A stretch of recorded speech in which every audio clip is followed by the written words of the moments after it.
Selamat pagi Pak Heri, selaku dosen litigasi hukum pidana.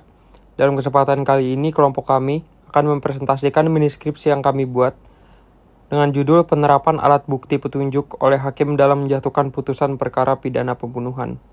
Sebelumnya kami ingin memperkenalkan diri kami. Nama saya Gabriel Arnold Sidik, 205220321. Ada juga Jen Monik, 205220260. Maria Kristi Utami, 205220259. Matthew Nainggolan, 205220331.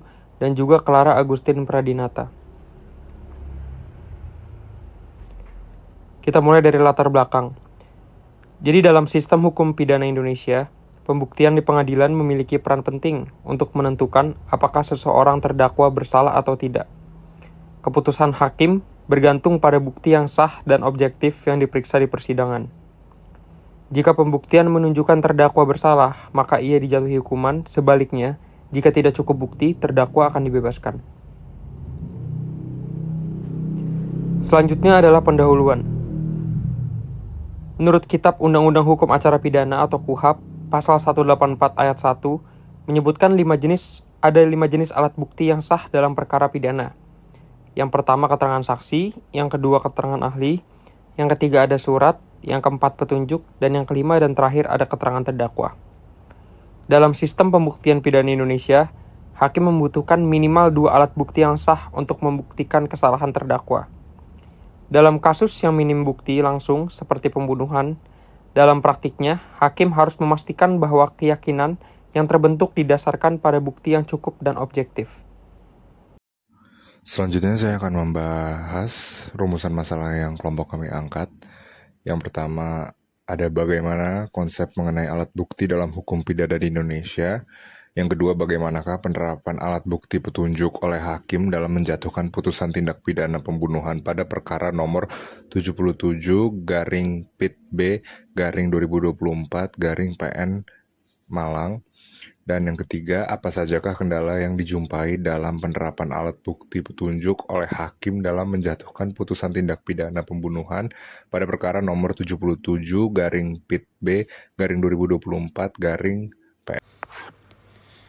Lalu kita lanjut pada pembahasan. Dalam Kitab Undang-Undang Hukum Acara Pidana atau yang disebut juga KUHP di Indonesia, alat bukti sering juga disebut dengan alat pembuktian yang merupakan unsur penting dalam proses pembuktian suatu tindak pidana. Konsep alat bukti diatur dalam beberapa peraturan perundang-undangan, terutama dalam Kitab Undang-Undang Hukum Acara Pidana atau KUHP dan peraturan terkait lainnya.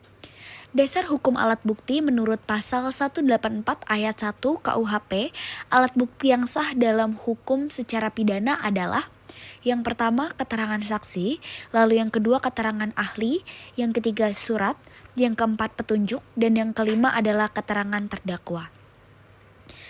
Lalu penjelasan masing-masing tentang alat bukti. Yang pertama itu adalah keterangan saksi. Penjelasan yang diberikan oleh seseorang yang melihat, mendengar, atau mengalami sendiri peristiwa secara langsung. Keterangan ini harus diberikan di bawah sumpah persidangan. Lalu yang kedua ada keterangan ahli.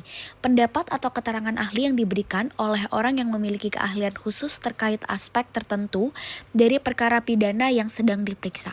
Lalu yang ketiga adalah surat. Segala bentuk dokumen termaksud akta otentik, surat pribadi, surat elektronik bila dapat diakui secara hukum, dan lain-lain yang dapat mendukung pembuktian suatu fakta. Yang keempat adalah petunjuk, yaitu alat bukti yang diperoleh dari gabungan fakta yang terungkap di persidangan seperti keterangan saksi, surat, dan keterangan terdakwa yang kemudian dinilai oleh hakim. Lalu yang kelima ada keterangan terdakwa.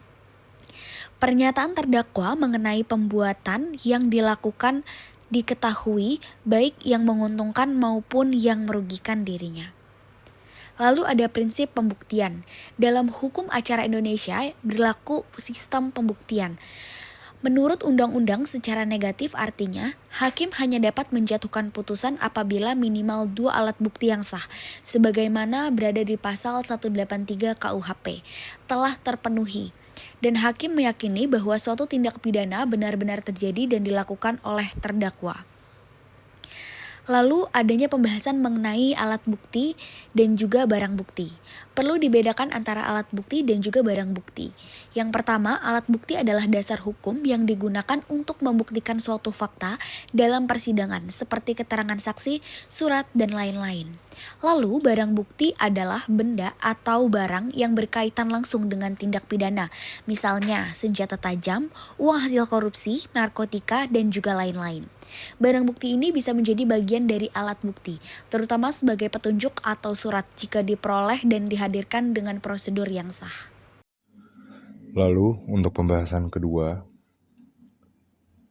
penerapan alat bukti petunjuk oleh hakim dalam menjatuhkan putusan tindak pidana pembunuhan nomor 77-PIT-B-2024 PN Malang. Yang pertama tidak ada saksi mata langsung. Dalam perkara ini tidak ada saksi mata yang secara langsung melihat kejadian pembunuhan. Lalu hakim harus mengandalkan alat bukti tidak langsung atau circumstantial evidence untuk membentuk keyakinannya.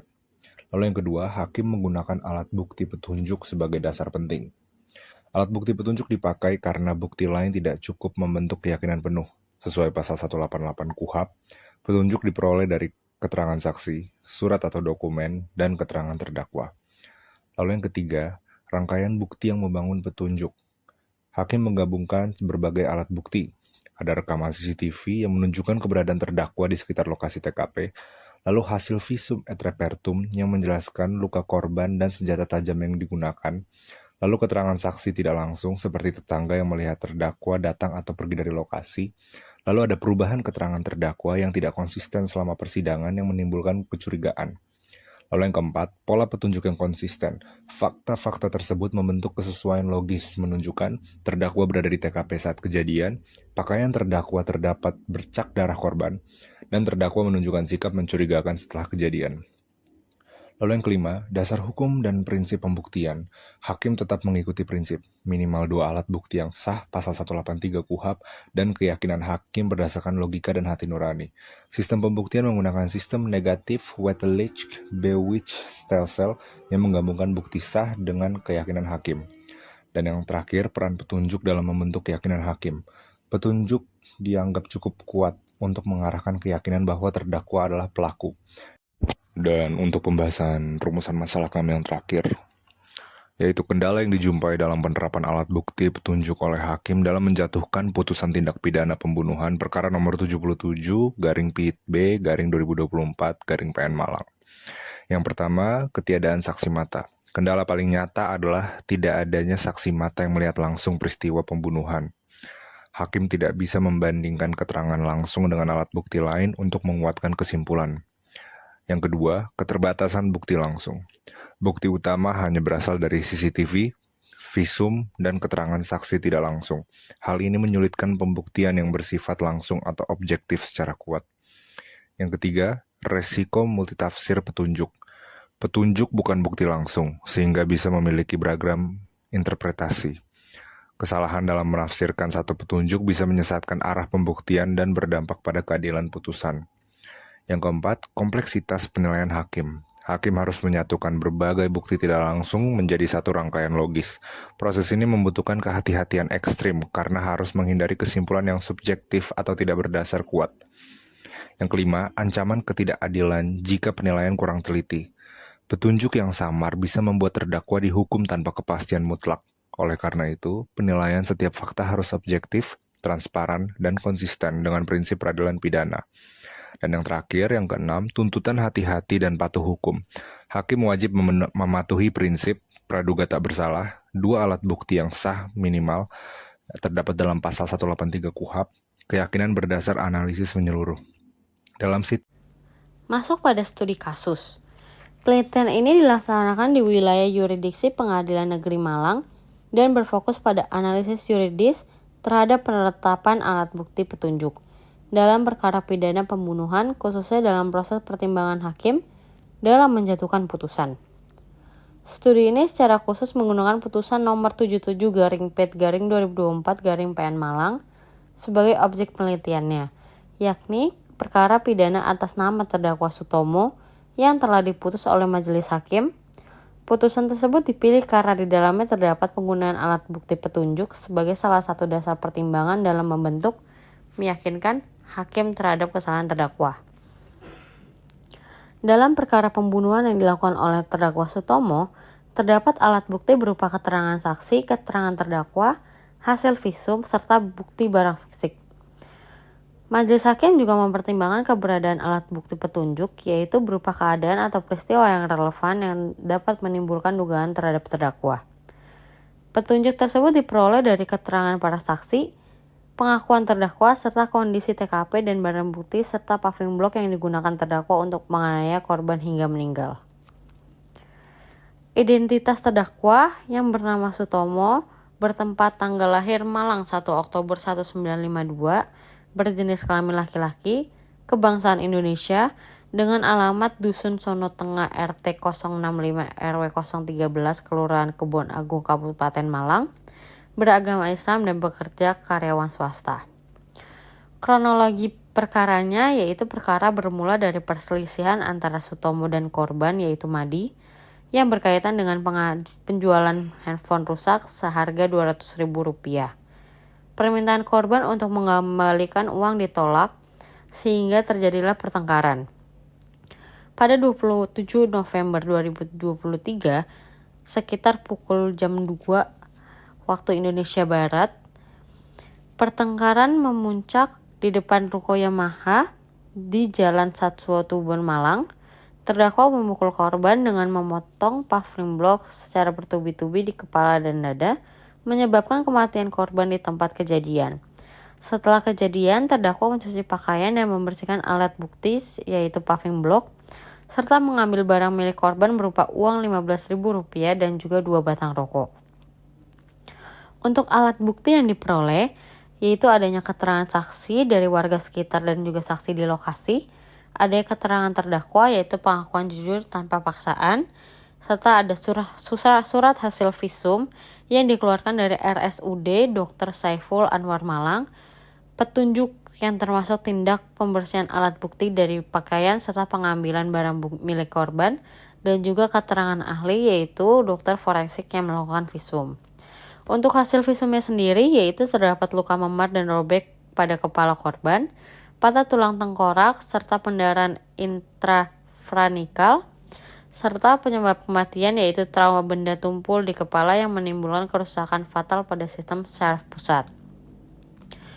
Untuk pertimbangan hukum oleh majelis hakim, yang pertama adalah unsur kesengajaan, yaitu terpenuhinya berdasarkan cara kekerasan dilakukan dan alat yang digunakan.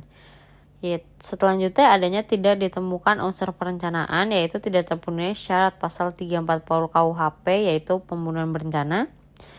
Tindakan pasca pembunuhan seperti pembersihan barang bukti yang menunjukkan niat jahat dan upaya menghindari hukum, serta juga adanya pengambilan uang dan rokok korban memperkuat adanya motif ekonomi walaupun bukan menjadi dasar utama.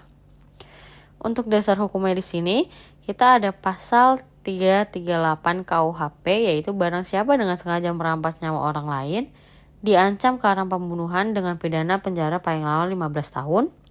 Pasal 188 KUHP yaitu alat bukti petunjuk dapat diperoleh dari keterangan saksi, surat atau keterangan terdakwa sepanjang berkaitan dengan peristiwa yang diperiksa. Yang terakhir ada pasal 184 KUHP yang menjelaskan 5 alat bukti sah dalam hukum acara pidana. Untuk dakwaan jaksa penuntut umum yaitu berdasarkan posisi kasus dalam putusan nomor 77/P/2024/PN Malang, jaksa penuntut umum mendakwa terdakwa Sutomo dengan dakwaan alternatif yang dalam dakwaan ke-1 disusun secara subsidiaritasnya ini. Primarir yaitu pasal 340 KUHP tentang pembunuhan berencana, subsidiair pada pasal 338 KUHP tentang pembunuhan biasa, lebih subsidiair pada pasal 351 ayat 3 KUHP tentang penganiayaan yang mengakibatkan kematian. Alternatif lainnya yaitu pada pasal 362 KUHP tentang pencurian. Karena bentuk terdakwa adalah subsidiaritas, maka majelis hakim secara sistematis mempertimbangkan terlebih dahulu unsur-unsur dalam dakwaan primer yaitu barang siapa, dengan siapa dan dengan berencana terlebih dahulu, serta merampas nyawa orang lain. Dengan itu, menyatakan bahwa Sutomo telah terbukti secara sah dan meyakinkan bersalah melakukan tindak pidana pembunuhan sebagaimana dimaksud dalam pasal 338 KUHP, menjatuhkan pidana kepada terdakwa berupa pidana penjara selama 10 tahun, menyatakan terdakwa tetap ditahan, menetapkan barang bukti berupa 1 kemeja motif garis warna hitam, 1 celana jeans warna biru, 1 baju kemeja hitam, 1 kemeja celana jeans warna biru, 1 potongan paving block, 2 botol plastik berisi air, 2 lembar potongan triplek, dan juga uang tunai sebesar Rp5.000. Dan juga membebankan kepada terdakwa biaya perkara sebesar Rp5.000. Serta mengadili menyatakan bahwa terdakwa Sutomo tidak terbukti secara sah dan meyakinkan bersalah melakukan tindak pidana pembunuhan berencana sebagaimana dakwaan ke-1 primair penuntut umum. Membebaskan terdakwa dari dakwaan ke-1 primair penuntut umum. Menyatakan terdakwa Sutomo terbukti secara sah dan meyakinkan bersalah melakukan tindak pidana pembunuhan sebagaimana dakwaan ke-1 subsidiar penuntut umum. Menjatuhkan pidana kepada terdakwa tersebut oleh karena itu dengan pidana penjara selama 8 tahun. Menetapkan masa penangkapan dan penahanan yang telah dijalani oleh terdakwa dikurangkan seluruhnya dari pidana yang dijatuhkan. Menetapkan barang bukti berupa uang tunai sebesar Rp5.000, sejumlah 3 lembar dirampas untuk negara, 1 baju motif garis warna hitam, 1 celana jeans warna biru, 1 baju kemeja hitam, 1 celana jeans warna biru, 1 potongan paving block, 2 botol plastik berisi air, dan juga 2 lembar potongan triplek yang dirampas untuk dimusnahkan, serta membebankan kepada terdakwa membayar biaya perkara sejumlah Rp5.000. Baik, kita masuk ke dalam kesimpulan. Yang pertama adalah alat bukti dalam hukum pidana Indonesia merujuk pada pasal 184 ayat 1 Kitab Undang-Undang Hukum Acara Pidana. Salah satunya adalah alat bukti petunjuk sebagaimana diatur dalam pasal 188 Kitab Undang-Undang Hukum Acara Pidana. Sistem pembuktian yang digunakan adalah negative pathologic digital yang menggabungkan alat bukti sah dengan keyakinan hakim. Lalu yang kedua, dalam perkara pembunuhan nomor 77 garis miring pidana garis miring 2024 garis miring Pengadilan Negeri Malang, hakim menggunakan petunjuk yang berasal dari bukti tidak langsung seperti keterangan saksi, visum, CCTV, dan juga perilaku terdakwa sebagai dasar keyakinan dalam menjatuhkan sebuah putusan. Lalu yang ketiga, kendala penerapan alat bukti petunjuk mencakup keterbatasan saksi mata, potensi multitafsir, serta kebutuhan akan kehati-hatian dan objektivitas hakim dalam menilai relevansi, serta kekuatan logis antar bukti. Sekian presentasi dari kelompok kami, kurang lebihnya mohon maaf, terima kasih. Wassalamualaikum warahmatullahi wabarakatuh. Shalom, Om Santi Santi Santi Om. Namo Buddhaya, salam kebajikan dan salam kebaikan untuk kita semua.